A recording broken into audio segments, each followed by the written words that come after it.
La pile pouvait être conçue comme un réservoir d'énergie chimique capable, lorsqu'elle est connectée à une ampoule par exemple, de transfert d'énergie électrique. Mais au fond, une pile, qu'est-ce que c'est? Eh bien, c'est un système chimique permettant d'obtenir une différence de potentiel, c'est-à-dire une tension mesurable à ses bornes. Il en existe de toutes sortes, des piles alcalines, des piles salines, des piles plates, rondes, au lithium, des piles ou des batteries. Nous verrons la différence qu'il y a entre ces deux termes à la fin de la capsule. Tous ces dispositifs ont pour origine un dispositif inventé en 1800 par le physicien italien Alessandro Volta au terme d'une bataille, d'une controverse qu'il a opposée au physiologiste Galvani. Le dispositif que Volta a mis au point était constitué d'un empilement, d'où le nom de pile, d'un empilement régulier de plaques métalliques de cuivre et de zinc. Mais ce cuivre et ce zinc étaient séparés par des rondelles baignées d'une solution de saumure, c'est-à-dire une solution aqueuse d'eau salée. Et cette pile de Volta était capable de générer une différence de potentiel mesurable, la borne positive étant constituée par l'électrode de cuivre, par le métal cuivre, pardon, et la borne négative, le pôle négatif, constitué par la plaque de zinc. Une quarantaine d'années plus tard, le physicien Daniel a quelque peu modifié le dispositif de Volta, tout en gardant les métaux cuivre et zinc, mais en faisant en sorte de plonger le zinc dans une solution qui contient l'ion zinc 2 et le cuivre dans une solution qui contient son ion Cu2+. Alors, c'est cette pile que nous avons travaillée au laboratoire et que nous allons maintenant modéliser. Alors, elle est constituée de deux demi-piles, une demi-pile au zinc constituée de son électrode métallique de zinc baignant dans du sulfate de zinc et d'une demi-pile au cuivre constituée de l'électrode de métal cuivre baignant dans une solution de sulfate de cuivre. Et surtout, d'un pont salin, autrement dit d'un pont permettant la circulation du courant électrique constitué d'un gel ou d'une solution, ici de chlorure de potassium, K+, plus Cl-. Alors, ce que vous avez constaté lorsque vous avez branché un multimètre, un voltmètre aux bornes de cette pile de Daniel, c'est qu'il apparaît une tension positive d'environ 1 volt lorsque la borne COM du voltmètre est branchée à l'électrode de zinc.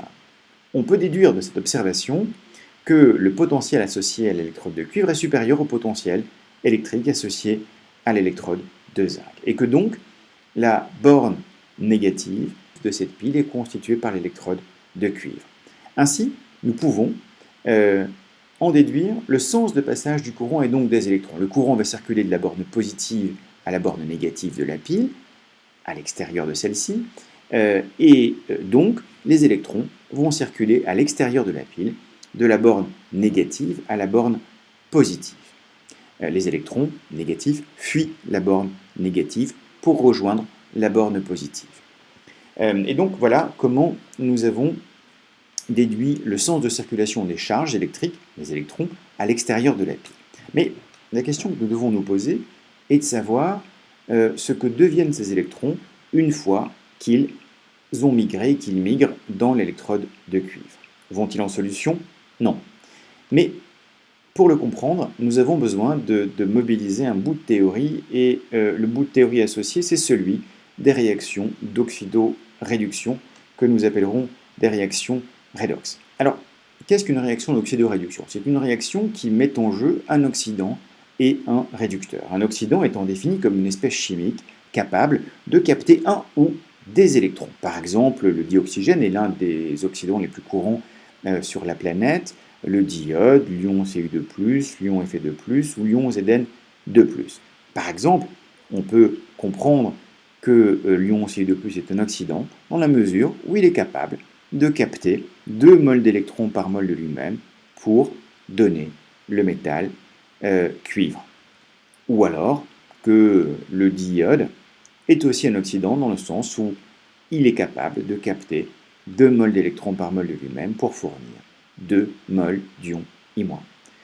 De l'autre côté, une espèce réductrice est une espèce capable de céder, de donner un ou des électrons. Les métaux sont de très bons réducteurs, le fer, le cuivre, le zinc, le lithium, ou aussi l'ion iodure I-. Par exemple, le fer est capable de céder 2 moles d'électrons par mole de lui-même en donnant l'ion Fe2+. De même pour le zinc et pour le lithium. Au final, il faut faire une distinction entre le nom de l'espèce chimique et la transformation qu'elle peut subir. Un oxydant, une espèce capable de capter des électrons, va subir une réduction, alors qu'un réducteur, une espèce qui cède des électrons, va subir une oxydation. Une réduction est donc une opération de capture d'électrons, alors qu'une oxydation est une opération de génération d'électrons. Vous voyez ici les réductions de l'espèce I2 ou de l'ion cuivre 2 et les oxydations des métaux fer et zinc. Donc, ne pas confondre l'espèce chimique, oxydant ou réducteur, de la transformation chimique qu'elle subit. Un oxydant sera réduit, alors qu'un réducteur va être oxydé. Évidemment, vous l'avez peut-être noté, oxydant et réducteur vont de pair. Ainsi, vous voyez que l'ion cuivre 2, en captant 2 électrons, va donner par réduction le métal cuivre, qui lui-même, par oxydation, peut fournir 2 électrons et l'ion Cu2+. Et donc, on va faire émerger la notion de couple oxydant-réducteur. On va pouvoir ranger les oxydants et les réducteurs par couple, comme ici Cu2+, Cu, liés par ce que l'on appelle une demi-équation d'oxydoréduction. Alors, au final, une transformation d'oxydoréduction va être la réaction d'un oxydant sur un réducteur. Par exemple, la réduction du diode par le zinc. Comment écrire l'équation associée à cette transformation du diode par le zinc? Alors, on va procéder par étapes, et la première étape est d'identifier les couples dont font partie les réactifs. Ici, le diode et le couple associé au zinc. Le zinc va être le réducteur associé au couple Zn2+, Zn. Le diode va être l'oxydant associé au couple I2, I-. Une fois qu'on a identifié les couples, on va écrire les demi-équations redox associées à chacun de ces couples-là. La réduction associée au diode. Le diode va être capable de capter 2 moles d'électrons par mole de lui-même pour fournir 2 moles d'ion I-. Et parallèlement, le métal zinc va être capable de s'oxyder en fournissant l'ion Zn2+, et 2 moles d'électrons. Au final, on pourra écrire l'équation globale de la transformation d'oxydoréduction du diode sur le zinc en couplant ces deux demi-équations redox de telle façon à ce qu'aucun électron ne soit libre en solution. Et voilà donc l'équation que nous pouvons écrire en respectant à chaque fois la conservation des éléments. L'élément iode est conservé, l'élément zinc est conservé, la conservation de la charge électrique globale des réactifs en produit, et surtout l'absence d'électrons en solution. Alors, au final, nous pouvons comprendre toute transformation d'oxydoréduction comme un transfert d'électrons d'un réducteur, ici le métal zinc, vers un oxydant, ici le diode en solution aqueuse. Alors revenons maintenant à notre pull Daniel pour comprendre ce qu'il advient des électrons qui arrivent sur l'électrode de cuivre. Eh bien, ces électrons, vous l'avez compris, vont réduire une espèce oxydante. Et l'espèce oxydante qu'ils vont réduire, c'est évidemment les ions Cu2+, présents en solution ici. Et cette réduction des ions Cu2+ en Cu va venir grossir l'électrode de cuivre, puisque du cuivre métallique va se déposer sur cette électrode. Mais, problème, la concentration des ions Cu2+ va diminuer en solution.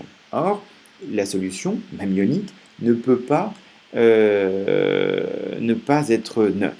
Qui donc va assurer l'électroneutralité de cette solution dans la demi-pile de cuivre? Eh bien, le fameux pont ionique qui, par la présence des ions K+, des ions potassium, va assurer la continuité électrique et la neutralité électrique de la solution de droite. Voyons maintenant ce qui se passe à l'électrode de zinc. Les électrons qui vont être générés par cette électrode procèdent d'une oxydation, vous l'avez aussi compris, et cette oxydation, c'est celle du métal zinc qui va s'oxyder pour fournir à la solution des ions Zn2+ surnuméraires. Problème à nouveau ici, comment compenser la concentration qui va augmenter et la charge qui va augmenter en ions Zn2+ dans cette solution? Eh bien, de la même façon que pour la demi-pile de cuivre, le pont salin va assurer l'électroneutralité par migration des ions Cl- pour venir contrebalancer le caractère surnuméraire de la charge positive qui va apparaître par l'oxydation du zinc. A noter que l'électrode de zinc va, au contraire de grossir, tendre à diminuer au fil du temps. Comment maintenant écrire l'équation globale de fonctionnement de la pile Daniell? Eh bien, nous devons, à partir des équations aux électrodes, l'oxydation du zinc et de la réduction des ions cuivre 2, pouvoir coupler ces deux équations pour écrire l'équation que vous voyez maintenant au bas de ce tableau. A noter, petite remarque, que les électrochimistes, par définition, appellent l'anode l'électrode associée à l'oxydation, et ils appellent cathode l'électrode associée à la réduction. Ici donc, l'anode sera constituée par l'électrode de zinc et la cathode par l'électrode de cuivre. Voyons maintenant très rapidement la différence qu'il y a entre pile et accumulateur. Eh bien, une pile va constituer un système électrochimique non rechargeable, alors qu'une batterie va constituer un système électrochimique rechargeable. Et la différence qu'il y a entre ces deux types de systèmes-là, c'est que la pile va mettre en œuvre un système chimique qui va évoluer de façon spontanée, mais qui ne sera pas réversible, alors que la batterie va mettre en œuvre un système chimique qui va évoluer lorsque la batterie va débiter de façon spontanée, mais qui sera réversible. Et lorsque la batterie sera en état de recharge, autrement dit lorsqu'elle va recevoir de l'énergie électrique du milieu extérieur, ici le réseau électrique, elle va pouvoir mettre en œuvre le système chimique en évolution forcée et reconstituer ainsi les stocks de réducteurs et d'oxydants dans chacune des deux demi-piles. Pour finir cette capsule, un petit arrêt conclusif sur les fameuses piles lithium-ion que vous trouvez dans les montres ou dans les téléphones portables. Ces batteries, dans ces batteries, le lithium constitue-t-il le réducteur, l'oxydant, l'anode ou la cathode? Je vous laisse quelques secondes pour réfléchir à partir de la charte d'électronégativité que nous avons déjà mobilisée dans un chapitre précédent. Vous noterez que le lithium possède une électronégativité très très faible. Je vous laisse quelques secondes pour réfléchir et nous dire si le lithium est un réducteur ou un oxydant. Alors vous l'avez peut-être bien réfléchi, dû à sa très faible électronégativité, le lithium va avoir une très forte propension à céder un électron périphérique. Et cette propension à céder un électron périphérique va faire de lui un excellent réducteur.